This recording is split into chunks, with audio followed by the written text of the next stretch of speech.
Sri Radha Krishna Padan Saguna Lalita Sri Vishakhanvitamscha He Krishna Karuna Sindhu Dinabandhu Jagatpate Gopesha Gopika Kanta Radha Kanta Namastute Tapta Kanchana Gaurange Radhe Vrindavaneshwari Vrishabhanu Sute Devi Pranamami Hari Priya Vanchakalpatarubhayaschet Kripa Sindhubhya Evacha Patitanam Pavanebhyo Vaishnavebhyo Namo Namaha Jai Shri Krishna Chaitanya Prabhu Nityananda Shri Advaita Gadadara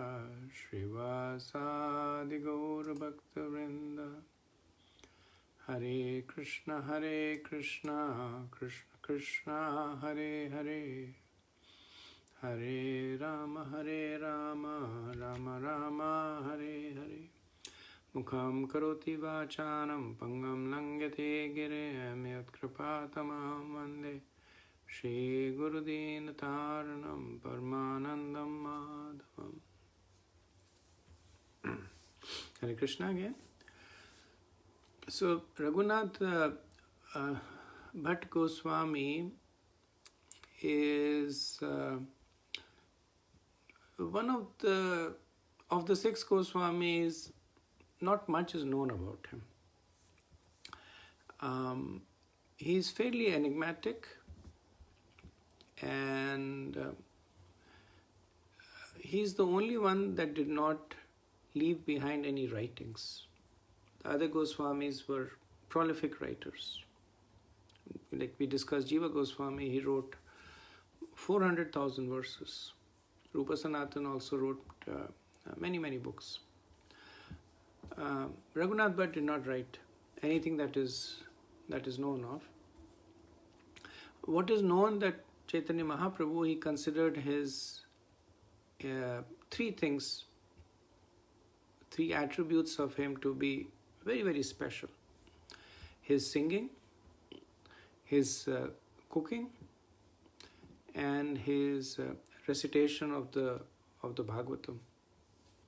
He considered him unparalleled in these respects. So the story of Raghunath Bhatt Goswami starts actually even before he was born. In a small town in eastern Bengal, there was a very pious Brahman, very learned Brahman in the village of Ramapur by the name of Tapan Mishra. And he lived there, young man with his wife, but he was very troubled about the purpose of life.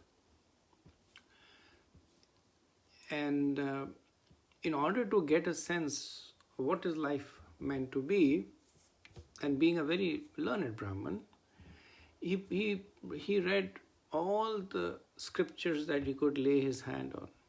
He read the Vedas, the Upanishads, the Itihas. And then at the end of it, he was even more confused. So it is actually said in the Bhagavatam itself, and this is Yamraj speaking to the Yamadutas in the Ajamil pastime, that dharmam tu sakshat bhagavad pranitam navai vidur rishyo napi devaha nasidh mukhya suro manushya kutonyo vidya darucharnadyaha. And this is Yamraj instructing the Yamadutas that dharmam tu sakshat bhagavad pranitam, that the principles of religion are given by Bhagavad Pranitam. They are given by the Lord Himself. And then after that he says, Navai vidu rishyo napi deva. Not the rishis nor the devas. Na siddha mukhya asura manushyas. Nor the siddhas. And then he says, what to speak of the lesser beings like the humans or the Vidyadharas or the Charans. None of them can understand the principles of religion.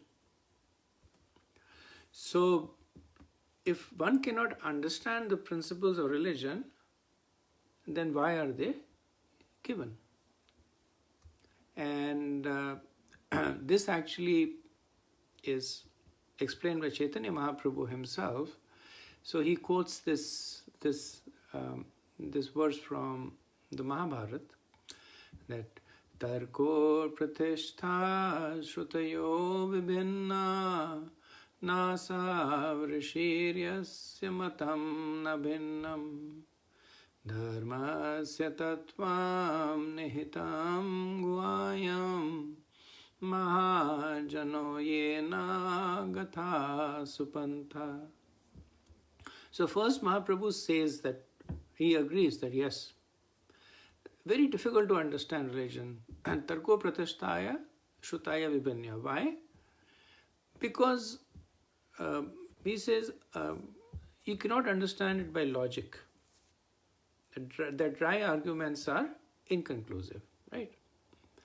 And then he says Shrutaya Vibhinna. Vibhinna means that great intellectuals, they will always have different opinions about the same thing. So simply by studying the Vedas or simply by arguing about it, one cannot understand dharma. Because dharma tattvam nihitam gyuyam. Because they are very confidential. And then in the last line, he gives the solution. Mahajano yena gatha supantha. That only by following the footsteps of those who are Mahajanas, who are great personalities, one is able to understand the principles of religion. This is a verse that actually appears in Mahabharata, spoken by Yudhishthira Maharaj, and Chaitanya Mahaprabhu also speaks it in Chaitanya Charitamrita. So that's why Tapan Mishra, despite all his efforts, that simply by reading, he was not able to understand what are the Vedas speaking about. Because Tarku Pratishtha Shrutaya Vibhinna. The different aspects of the Vedas contradict one another. The Shiv Puran says Lord Shiva is the greatest. Devi Puran says that Durga Devi is the greatest. Bhagavad Puran says Lord Krishna is the greatest. Skanda Puran says that Kartik is the greatest. So in this mood, Tapan Mishra was actually tormenting himself. That he would study, he would try and analyze, but not able to come to a conclusive position. Now, in the meantime, Chaitanya Mahaprabhu had recently married. So this was Nimai Pandit in his Grahastha Leela. So he recently married Lakshmi Priya, his first wife. And he started his own toll, his own school. So he became immensely popular as a teacher. His school had a waiting list. And then when Nimai Pandit became a Grahastha, so externally he wanted so external reason was that he wanted to earn more wealth. And because of that, he said, I will travel and I'll teach, and in this way I will earn wealth.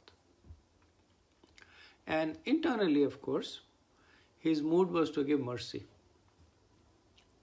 So Mahaprabhu traveled all the way from Navadvip to East Bengal, close to the village of Tapan Mishra. And there he set up his stall and he was teaching. So Mahaprabhu's or Nimai Pandit's speciality was that he was so expert in teaching that what other teachers took years to teach, he would teach it in weeks. So in 2 months he would teach what the other tolls would teach in several years. And his students would become experts. So for 2 months, Mahaprabhu was in East Bengal teaching, and he gathered a huge following. People were very much impressed by his erudition, by his charisma. So after 2 months, then Mahaprabhu was getting ready to go back to Navadvip. And then as he was traveling, he took a break outside the village of where Tapan Mishra lived.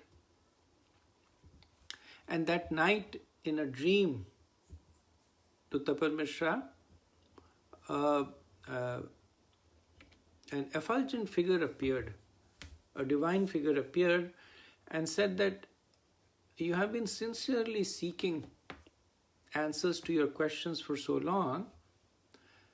Now the time is right for you to get answers. So outside your village, there is a young Brahman teacher. You go and surrender to him. So Tapan Mishra, he was struck by the clarity of the dream, and next day morning he went looking, and of course he did not have any problem because Mahaprabhu was surrounded by followers.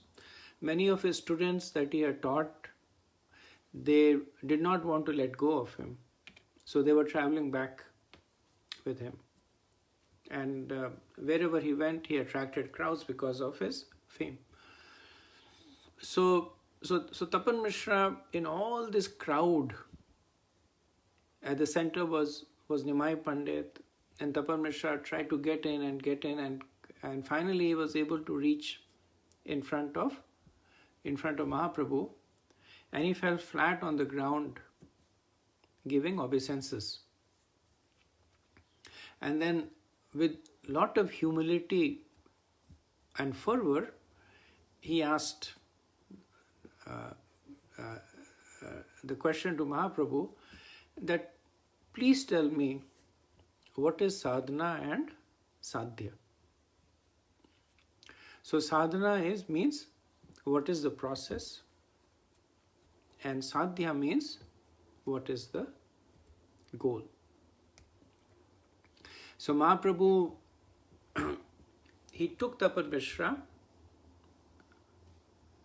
a little separate to a more isolated place, and then he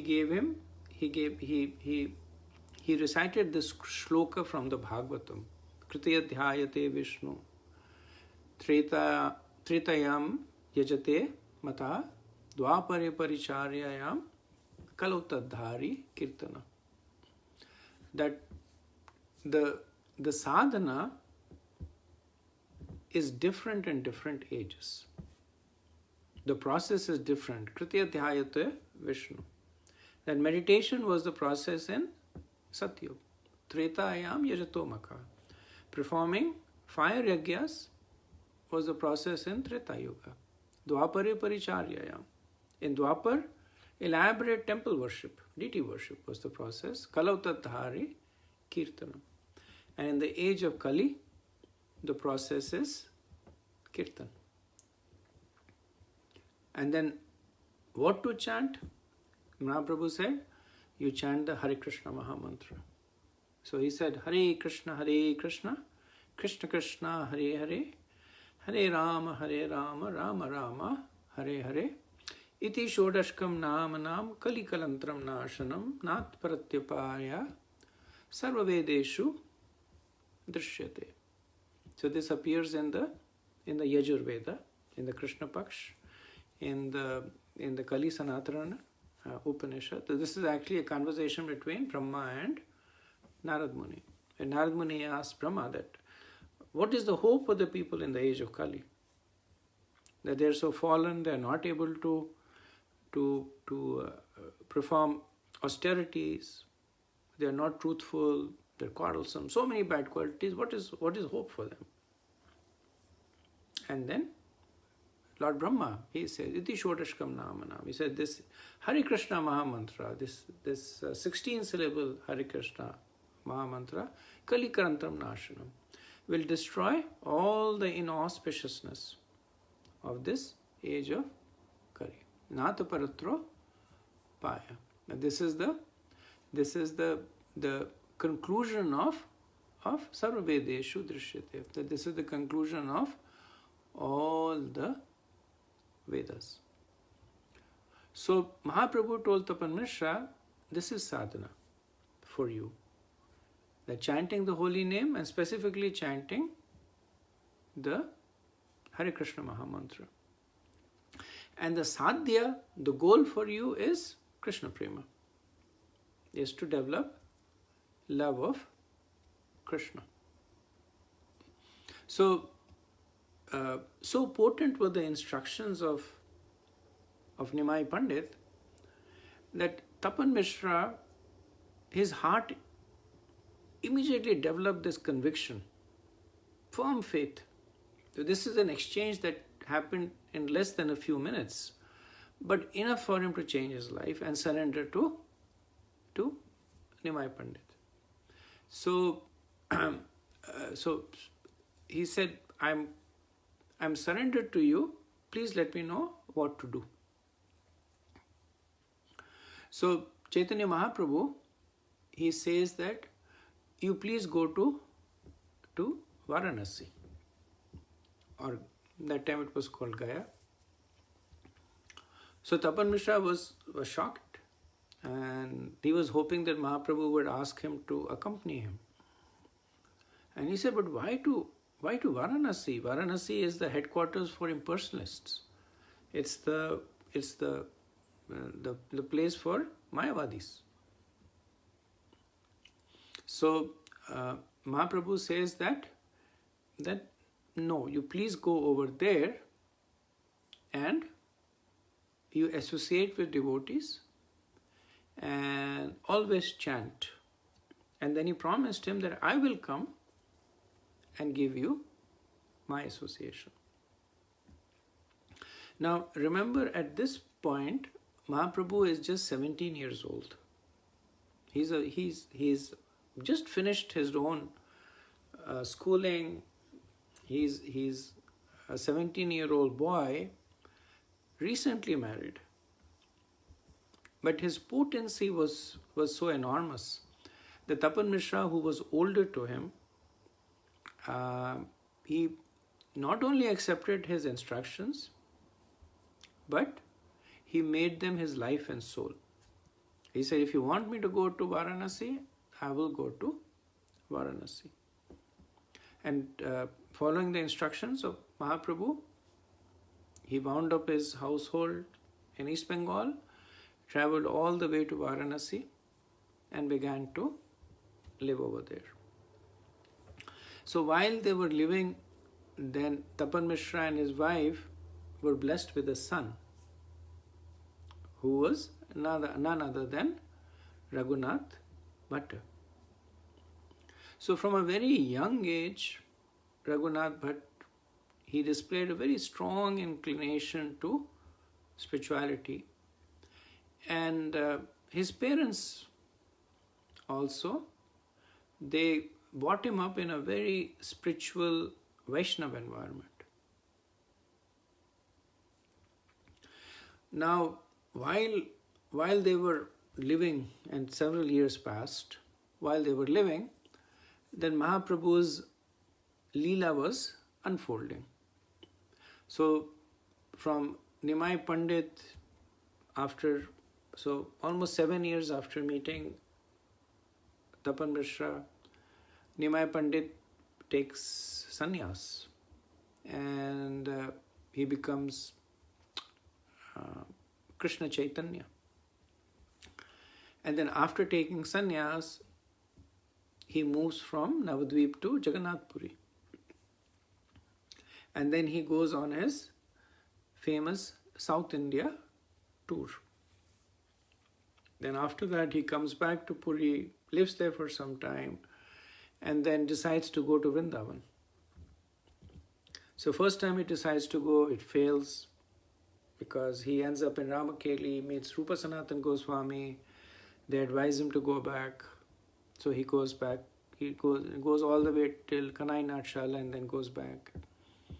Then some time passes, and then again Mahaprabhu starts on the trip to Vrindavan. And this time, on his way to Vrindavan, he stops at Varanasi. Now, 12 years have passed since Tapan Mishra had met Mahaprabhu and received instructions for him. And for 12 years, he was waiting patiently, executing the instructions of his guru. And then Mahaprabhu came and he went to the house of Tapan Mishra. So while he was in Varanasi, Mahaprabhu was staying, he actually stayed in the house of Chandrasekhar Vaidya. But he would eat in the house of Tapan Mishra. And Tapan Mishra and his wife were very, very good cooks. So Mahaprabhu would come twice a day. Mahaprabhu would eat twice a day. He did not eat in the evening. He only had breakfast and lunch. But Mahaprabhu was a very picky eater, in the sense that prasadam needed to be sattvic and also tastefully prepared, and most importantly, prepared with love and devotion. And Tapan Mishra and his wife, they had all these qualities. So after staying there for some time, and Raghunath Bhatta at this point is a young boy. He's about 9 years old. So he personally gets to serve Mahaprabhu. So Mahaprabhu then goes to Vrindavan. He stays for a month in Vrindavan, and then he comes back again to Varanasi and takes a break over there. This time he stays for 2 months in Varanasi. And while he is staying here, he used to perform these Nagar Sankirtans. So young Raghunath Bhatta, he would act as the personal assistant of Mahaprabhu. So he would massage his feet when he was tired from dancing. He would serve him food. He would eat his remnants. He would clean his room. So he was serving him in a very, very personal manner with a lot of relish. So these are the 2 months when Sanatan Goswami also comes and receives instructions from Mahaprabhu. So it appears in Madhya Leela in Sanatan Shiksha. So these are the 2 months where he comes and receives instructions. This is also the time when Mahaprabhu, he gives mercy to Prakashananda Saraswati. And by his mercy, Prakashananda Saraswati and his 60,000 disciples all become Vaishnavas. So in this short period of time, Varanasi, from being a headquarters of Mayavadis, became a flourishing place for Vaishnavas. So after staying there for 2 months, Mahaprabhu, he decided to go back to Puri. So young Raghunath Bhatt was heartbroken. because he became so attached to serving Mahaprabhu. And Mahaprabhu consoled him, saying, don't worry, that when you're older, you come and visit me. So after the departure of Mahaprabhu to Puri, Raghunath Bhatt, he continued to stay with his parents for another 10 years. And then he grew up following the instructions of his parents, who were pure devotees, and the memory of Mahaprabhu in his heart. And he grew up to be a very, very a very pleasing personality. Anybody who would meet him would be taken in by him. His symptoms of being a spiritually elevated person, even at the young age of 19, were very, very prominent.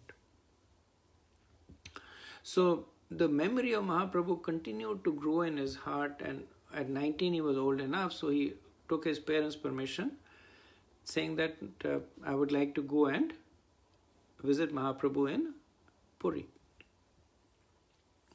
So Tapan Mishra and his wife, they gave permission, and they also cooked a lot of savories for Mahaprabhu, the non-perishable kinds, made a food bag for him. And along with a servant, then Raghunath Bhatt, he headed to Varanasi. So while he was traveling to Varanasi, he met another person by the name of Ramadas Vishwas. Now, Ramadas Vishwas was an interesting personality. That he was a very prominent, wanted to pursue a spiritual life. So he gave up his family, gave up his wealth, gave up his home, and then he was also traveling to Puri to live in a tirtha and worship the Lord. So when he met Raghunath Bhatt, he was very much taken in by the charismatic personality of the young boy. And then he said, you have to let me serve you. So Raghunath Bhatt was so humble by nature that he found it very difficult to accept service. He said that you're much older to me in age, and you're a Pandit. Ramadas Vishwas was vastly learned, very, very well read in the scripture. So you're a Pandit. And then Ramadas Vishwas said, but you're a Brahmin and I am a Kayastha. So as a Shudra, it's my duty to serve you. And he convinced him to take service from him. So he would carry the food bag of Raghunath Das Goswami, and then at night he would massage his feet, and he was serving him in many ways. So in this way, he accompanied him all the way to Jagannath Puri. So when he reached Jagannath Puri, then Raghunath Das Goswami, he quickly found out that Mahaprabhu was living in Gambhira and went to get his association. So Mahaprabhu was very, very happy to see Raghunath Das, but not so much. He did not welcome him that much. The Brahmana Ramadas, or the companion, the Kayastha companion Ramadas Vishwas, because it is said that he had two faults. One was that he was a moksha kami, that he was basically pursuing liberation. Liberation is in a way a subtle form of sense gratification. That the person is pursuing liberation so that with the consideration that my situation improves. That I don't have these kleshas, I don't have janma, mrityu, jara, vyadhi. So it's more about making yourself comfortable, even though it's an exalted position, but still it is focusing on one's own self. And the second fault that he had was that he was very proud of his education. So while he was definitely very well educated, but he had pride. So Mahaprabhu did not give him much attention and he went away. But he was very, very happy to see Raghunatha Das. He embraced him, inquired about his parents and other devotees. Chandrasekhar Vaidya. This Chandrasekhar Vaidya is different from Chandrasekhar Acharya. Chandrasekhar Acharya actually lives in Navadvip. He is the uncle of Mahaprabhu. And Mahaprabhu actually used to go to his house and there they would enact many plays and dramas. Chandrasekhar Vaidya was a very exalted Vaishnav, but a different one. He was a doctor by profession living in Varanasi. And then Mahaprabhu, he took the food back with great relish and he asked his servant Govinda to give him and distribute to others. And he also instructed that make sure Raghunatha Das gets the prasadam of Lord Jagannath every day. So Swarup Damodar, who was the principal associate of Mahaprabhu, he arranged for the living of Raghunatha Das. And in those days there were no like hotels. So living was basically going to the house of another grahastha and asking for accommodation. And because there was still the traces of Vedic culture prevalent in India at the time, the notion of welcoming a guest in your house as divine, right? They say that Atithi Narayana Bhava, that Atithi is as good as Lord Narayan. It was still prevalent there. So Raghunatha Das started living in the house of some fortunate Brahman over there. And not only he was not really living like a guest. The Brahman said, you consider this as to be your own house. So Raghunatha Das, considering the house to be his own, he would invite Mahaprabhu for prasadam. And Mahaprabhu, so as I had mentioned, he would only go to places where the prasadam was good quality prasadam. But whatever that was cooked by Raghunatha Das, Mahaprabhu enjoyed it. He relished it. And the main reason was that whatever he cooked with devotion. So Mahaprabhu was relishing the bhakti through the media of prasadam, which is what we also do. When we cook, then there's no food stuff that we can offer to Krishna. Like Krishna is being served by Srimati Radharani. And she's the best cook in all the three worlds. Well, in all the worlds, including the spiritual world. So Krishna is not lacking for eating delectable food, but when we offer, then he accepts the bhakti, and that he relishes, because that he cannot get from anywhere else. Our bhakti is only our bhakti. Like when somebody else offers and Krishna appreciates, that devotee's bhakti. But when we offer, he is relishing our bhakti, which is what makes the bhoga prasadam. So for 7 months, Mahaprabhu gave his association to Raghunath Bhatt. And for 8 months he lived there. And then after that, Mahaprabhu called him and then instructed that now you should go back to Kashi and serve your parents. So your parents are old, they need your help, so you should go and serve them. Srila Prabhupada in the purport writes that because his parents were devotees, the instruction of Mahaprabhu is emphasis on Vaishnava Seva. In addition to that, he gave two more instructions to Raghunatha Bhatta. He says, do not get married. So now remember, this is a young 19-year-old boy. And Mahaprabhu gives his instruction that do not get married. Stay a brahmachari for your entire life. And the second instruction he said is that you study the Srimad Bhagavatam scrutinizingly under the guidance of a pure devotee.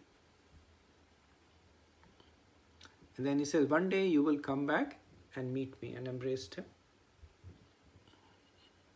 So, in addition to this, Mahaprabhu took out his own kanthimala, his neck beads, and he tied them around the neck of Raghunatha Bhatta. And then affectionately he said that from today onwards, you are mine. You are my property. So Raghunatha Bhatta was very, very happy. He was sad at separating from Mahaprabhu, but he was very happy with the instructions and the mercy. And then he went back to Kashi. And then as instructed by Mahaprabhu, he began to serve his parents very, very nicely. He was always serving them nicely, but now more so because they were instructions from Mahaprabhu. And he also began to study Bhagavatam under the guidance of a Vaishnava there. So he quickly became an expert in Bhagavatam. In not just reciting the Bhagavatam, but in explaining the Bhagavatam. Because he realized the essence of the Bhagavatam.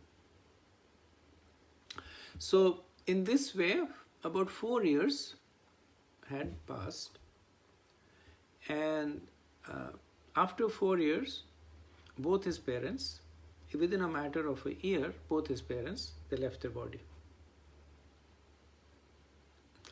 And Tapan Mishra's actually Samadhi is there in the Madan Mohan temple. So after his parents had left the body, Raghunatha Bhatta, he gave away everything, that all the material possessions that he had, to the Vaishnavas. The house, the other property, any wealth that he had, everything he gave away. And completely detached from all material considerations, he headed back to Puri. So now he is a young man of 23 years old, and he goes and he meets Mahaprabhu once again in Jagannath Puri. So Mahaprabhu is very, very, very happy to see him, and this time he puts him under the guidance of Jagananda Pandit. So this time again, Raghunath Das, he stays for 8 months in Puri. So Jagadananda Pandit, very, very close associate of Mahaprabhu. In fact, Mahaprabhu and Jagadananda Pandit had a very interesting rasa, that Jagadananda Pandit, when he would get angry with Mahaprabhu, Mahaprabhu would get scared. And Jagadananda Pandit, he was such a pure devotee that it would break his heart when he would see Mahaprabhu performing austerities as a sannyasi. So when he would see Mahaprabhu sleeping on the ground or living an austere life, and then he would try to do something to to increase the comfort of Chaitanya Mahaprabhu. Sometimes he would get scented oils to massage him, or sometimes he would cook opulent food.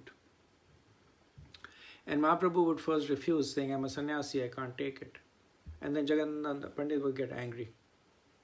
And then Mahaprabhu would get scared. And he would come and appease him, and he would eat the prasadam he cooked. Once he made very opulent prasadam, and Mahaprabhu refused. And Jagannath Pandit said, okay. And he started fasting. And he fasted for 1 day, 2 days, 3 days, and Mahaprabhu kept saying, break your fast, break your fast. And he said, no. And then finally Mahaprabhu accepted defeat. And he said, okay, you cook your feast, I'll come. And then Jagannath Pandit prepared a very opulent feast. And Mahaprabhu came, and personally Jagannath Pandit served Mahaprabhu. And he would keep serving him. And as soon as Mahaprabhu would say enough, Jagannath Pandit would again get angry. And Mahaprabhu would say, okay, give me more, give me more.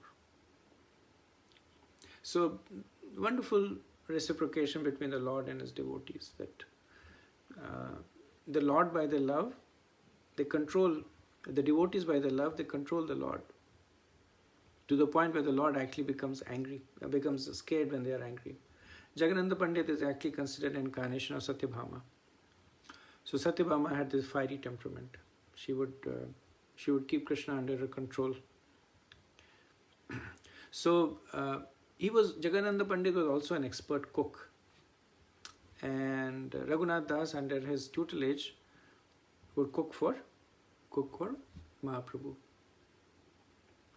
So for 8 months, he happily lived there, associating with Sarup Damodar, Ramananda Roy, Jagannath Pandit, and so many other advanced devotees there.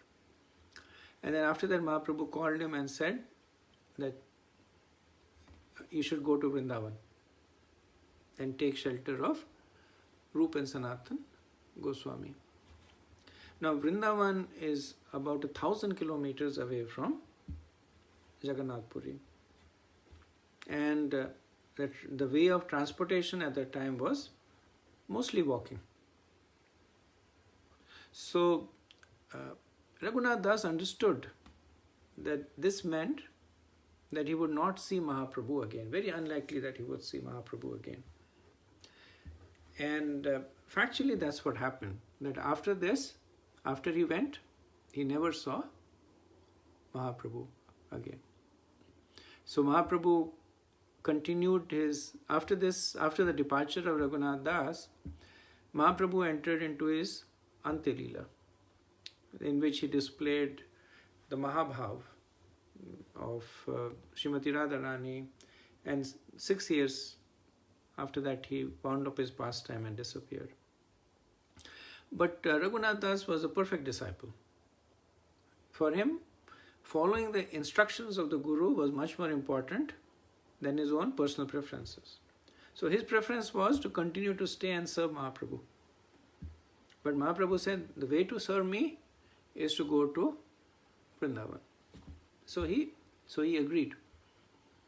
And Mahaprabhu gave him 2 special gifts. So he gave him a Tulsi garland that was 14 feet long.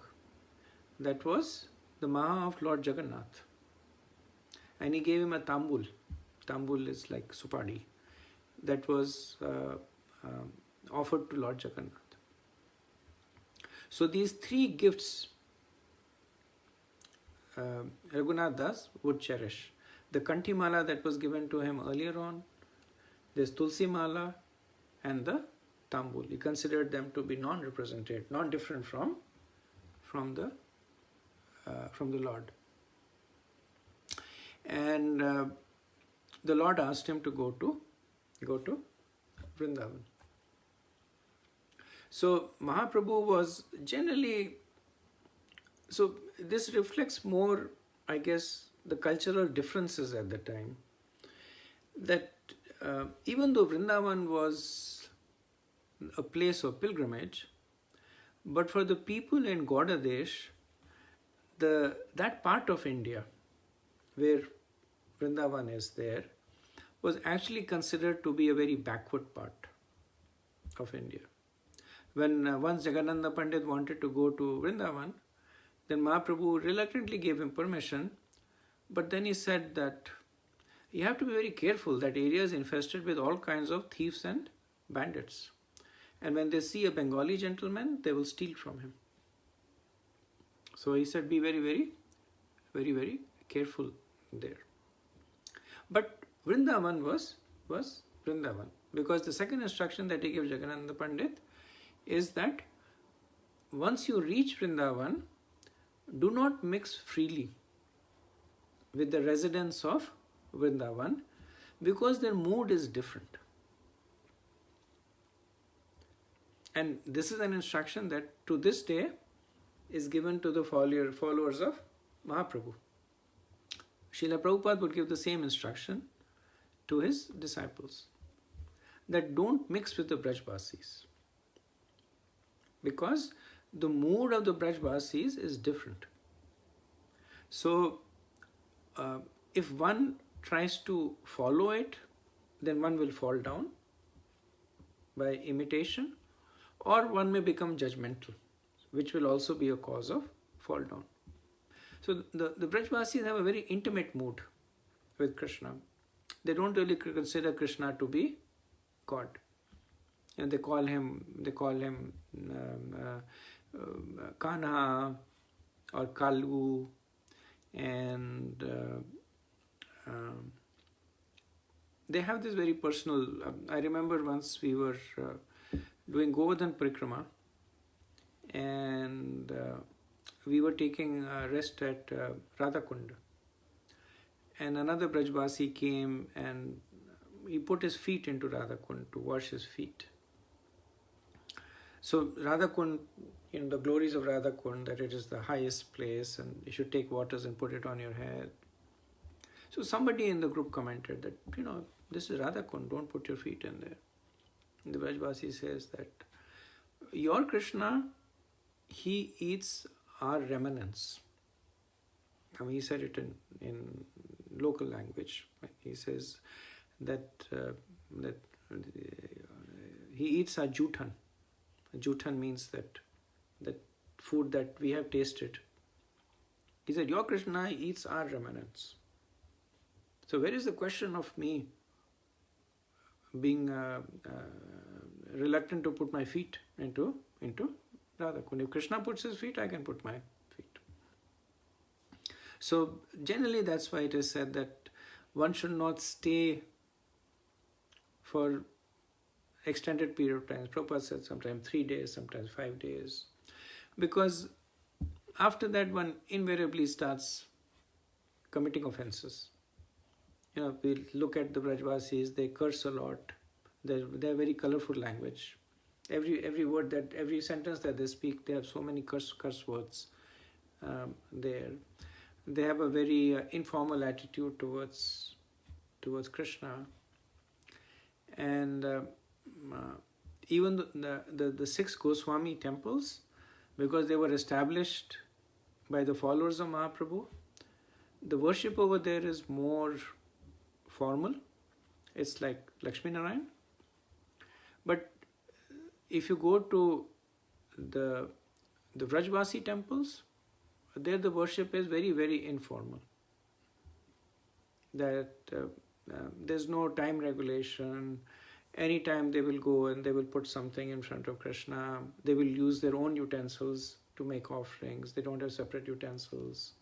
So they have a very, very casual rasa with them. And that's because they're born in Vrindavan. They have this position there. So taking these instructions, he went. So specifically, Mahaprabhu, he gave 2 instructions to Raghunath Bhatt. He said that you continue your chanting of the Hare Krishna Mahamantra and you read Srimad Bhagavatam continuously. In this mode, take shelter of Rupa and Sanatan Goswami.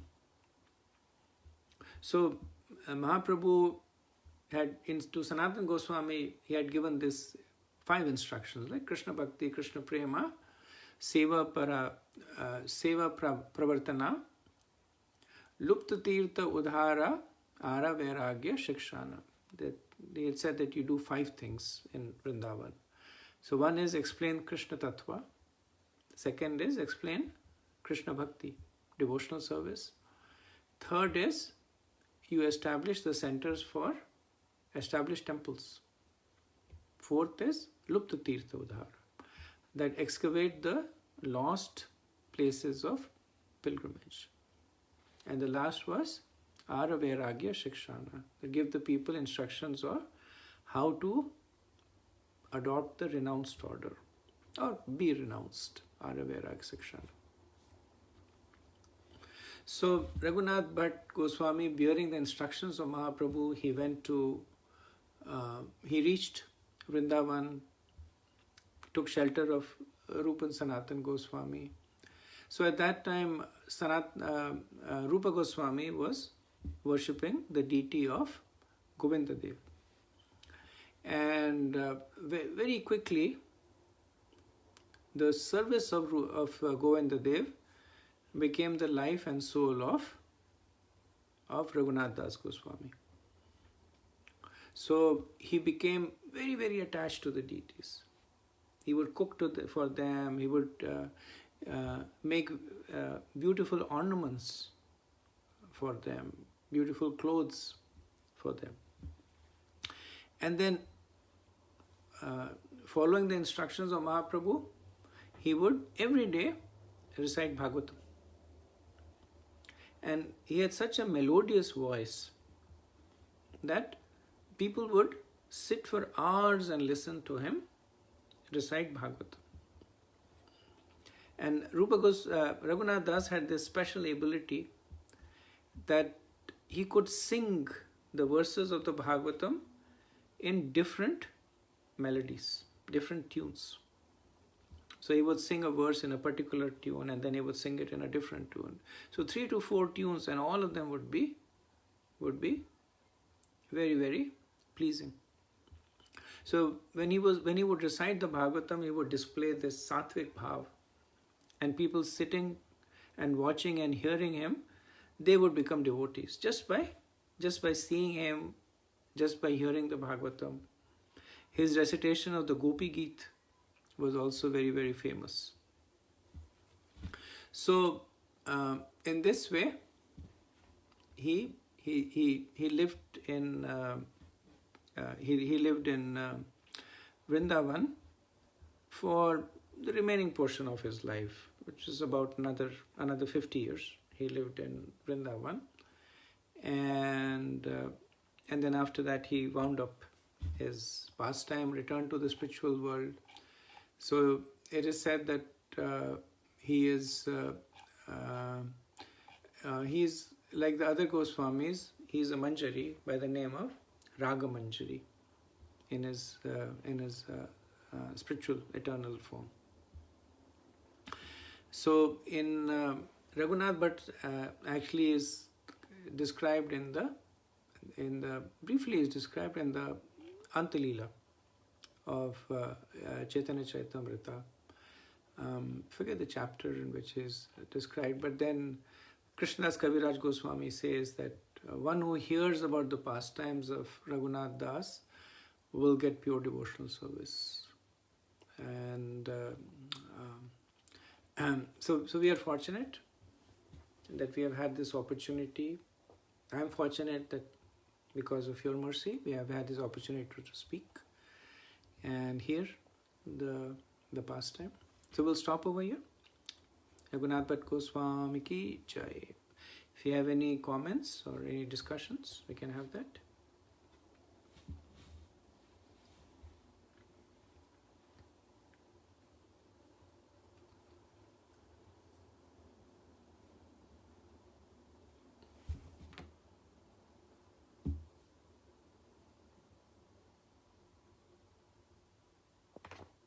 Okay.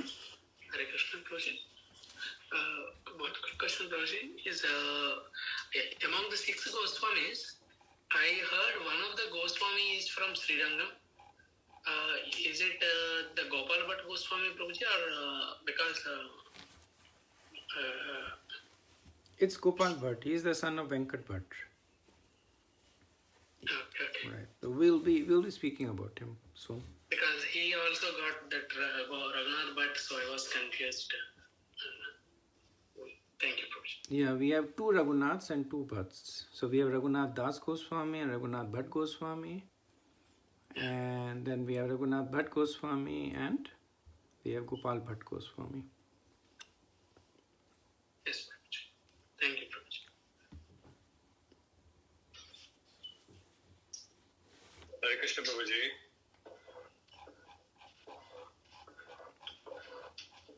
Haribol Akshay, I can hear you. Oh, sorry Prabhuji. No, I just wanted to thank you, Prabhuji. It's very nice to even listen to their lifeline, their storyline. Very nice. Thank you so much, Prabhuji, for taking up the Acharyas. You're right, it's very inspiring that how, like if you look at the past time, Tapan Mishra, he meets Mahaprabhu, who's a 17-year-old Grahastha, young boy, for 5 minutes maybe. And he changes his entire life. He was living in the village in East Bengal, settled over there, gives up everything, travels hundreds of miles, goes to Varanasi and lives there, right? How amazing is that? Can you imagine that you meet somebody in 5 minutes, the person says, do this, leave your house, go there, and you say, okay. And then he was there in Varanasi, patiently waiting for him. Several years he waited, 12 years he waited. But Mahaprabhu had said, I will visit you. And Mahaprabhu came and visited. And similarly, Raghunath Bhatt, if you look at it, that is a 19-year-old young man. And Mahaprabhu says that do not marry. He says, okay, so be it. Right? In Mahabharata, Bhishma took this vow that I will not marry. And because of that, he is considered to be so exalted and his vow is glorified. But here we see Raghunath Bhatt Goswami, without any fanfare, without anything, Mahaprabhu says, stay celibate all your life. He says, okay, no problem. And he lived till 74 years of age. So the simplicity of their heart is their strength. That when there is duplicity in the heart, then it's difficult to accept the instructions of the spiritual master. But of course, they are all perfected beings. But just simple heart, whatever the spiritual master said, so be it. Without any sense of, wow, I'm making this Bhishma Pratigya now, that I will stay celibate. Nothing like that. That okay, be celibate. Okay, now you can go to Vrindavan. Go to Vrindavan. And that's very inspiring, very, very inspiring. That the conviction to follow the instructions, right? That's the essence of spiritual advancement. So yeah, thank you for pointing that out, bringing that up. Thank you so much, Prabhuji. Actually, you bring up one point, Prabhuji. So it is inspiring on one side. On the other side, we now know that they are perfected beings coming from Krishna Lok down and doing these leelas. So in one way, it is meant for them to show these leelas. Now looking at them and now looking at us, there's this sense of complacency that can come, and how do we not let the complacency take over us, that, oh, they are so elevated, they are meant to show those renunciation and qualities and, perfect their lives. But how do we, what lessons do we tell ourselves from this? So thank you. Same like we initially said, Mahajana Yena Gatha Supanta, that great personalities, they embody the principles of scriptures in their own life, and by following in their footsteps, we also embody those principles of the scriptures. So we cannot be like Raghunath Bhatt, that complete surrender, but we know that's the goal, right? So we know that this is where we have to aspire to be. Right? So they basically show the pinnacle, the perfection that we have to aspire to be. As long as we are headed in the right direction, we'll eventually get there. We may not be there, right? So we recognize that Raghunath Bhatt is eternal associate of Krishna. He's Nitya Siddha. So we may not be able to take the instructions and follow it to that level of perfection, but the idea is that we follow it to the best of our efforts and follow it and make that as a goal. How can we follow more? How can we follow more? How can we be more like? So we can never be like Raghunath Bhatt or Rupa or Sanatana Goswami, but how can we be more like them? That's our meditation. I have a question. Yeah. What's the difference between following in their footsteps but not imitating? Okay, thank you. So, Indulekha had a question that what's the difference between following and imitating? Yeah, and this is a very valid question, pertinent question.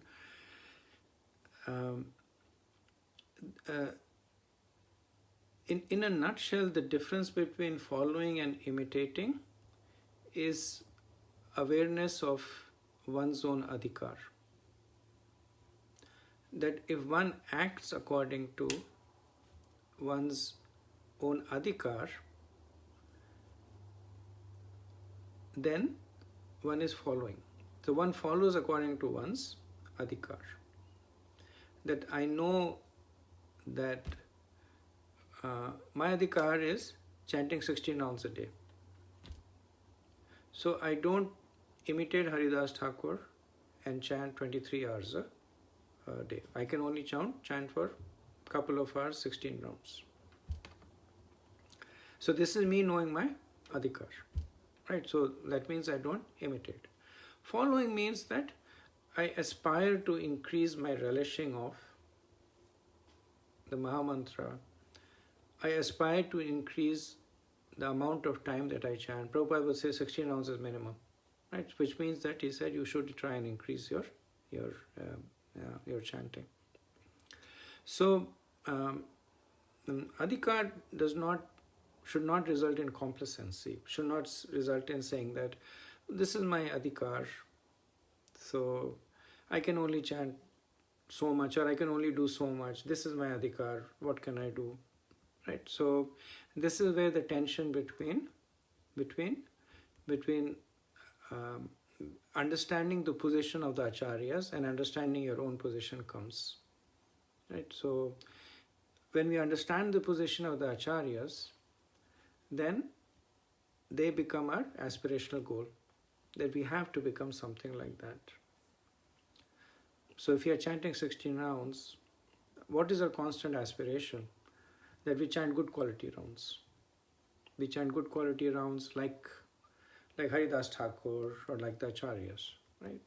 If we just be complacent with our current situation, that I can only chant, this is the best I can do. Sorry, I can't do any better. Right? That is tamasic. That is mode of ignorance.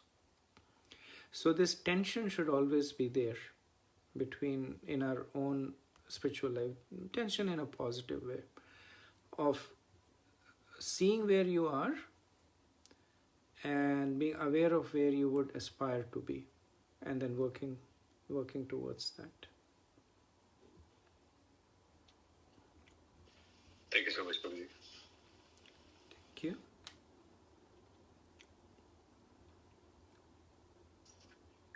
Prabhuji, I had a question. Thank you so much. This is amazing class. There was a point, right, when a lot of ये जो मूर्ति थी वृंदावन में ये खो गई थी, औरंगजेब की वजह से जयपुर भेज दी गई थी, right? Lot of deities, right? So what continued this bhav in Brijvasis? Because clearly you're saying, if Mahaprabhu said, don't mingle with Brijvasis, that means wo jo bhav tha, it was still there, right? It was still there, it is still there. So, Am I assuming wrong? no, you're right. So when Aurangzeb was there and he was desecrating the temples, so then the prominent deities were sent to Jaipur. But the mood of worship, that he could not suppress. That continued there. So they established Pratibha Murtis. Like all the deities that are in Jaipur, they also have the same deities in Vrindavan. They have Radha Madan Mohan in Karoli, Radha Madan Mohan in Vrindavan. They have Radha Govindev, Radha Gopinath. All the deities that were sent to Jaipur, they made copies of the deities. They are called Pratibha deities. So they consider non-different from the original deities and worship them. So yeah, the mood did not change. The mood has always been there in Vrindavan. And actually, if you go to Vrindavan now, the temples are all run by Bengalis there. Okay, why is that? Because they're all descendants of the Goswamis. They're all from they're all Gaudadesh. So Mahaprabhu would do this. He would keep sending his followers. Loknath Goswami, Bhupar Goswami. He would keep sending them that you go to Vrindavan and settle over there. And of course, some of them married, some of them have children, and their descendants became the caretakers. So in almost all the ancient temples, the Prachin Mandirs of Vrindavan, the language is Bengali spoken over there. The pujaris are Bengali there. And then of course there are Brajbasis, the original Brajbasis are also there.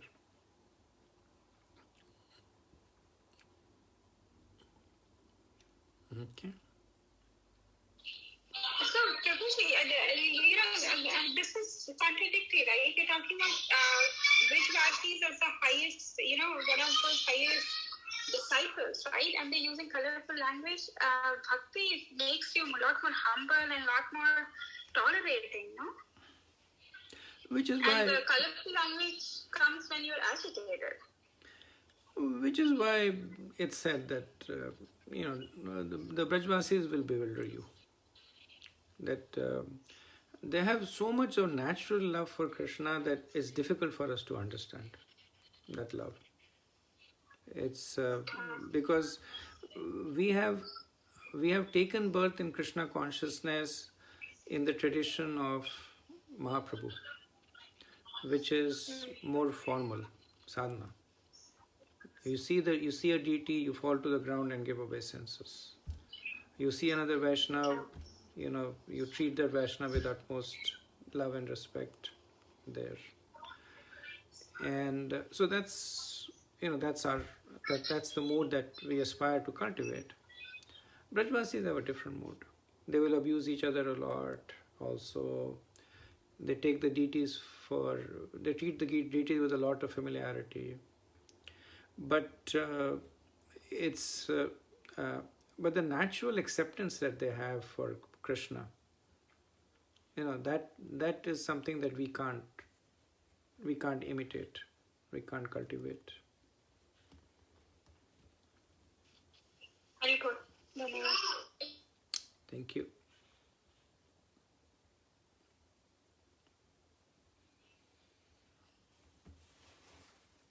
Okay, so if there's no more discussion, if we can chant one round of Hare Krishna Maha Mantra together. So if you can unmute yourself and we will chant. Jai Shri Krishna Chaitanya Prabhu Nityananda